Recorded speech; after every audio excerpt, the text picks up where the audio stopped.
Turško jezero je že od nekdaj turistično tako zelo zanimivo, kot smo imeli Bepej žaba in podobno. Imeli smo to tudi srpanje na jezeru, podobne zadeve, ampak to je zamrlo.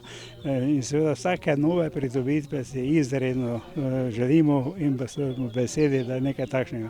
To je ta brunarica, ko so turistično društvo, smo kot člani turističnega društva to zgradili, se je začelo to odvijati naprej, ne. Zdaj, ko so WC in podobne zadeve, ta pridobitev je pa vsekakor zelo dobra, predvsem za nedeljske prireditve, ki imamo, in pa tudi za letni kino, tako da mislim, to bo zelo dobrodošlo za naše obiskovalce, ki pa je seveda z drugih občin več kot pa naših domačih, skoraj da rečemo.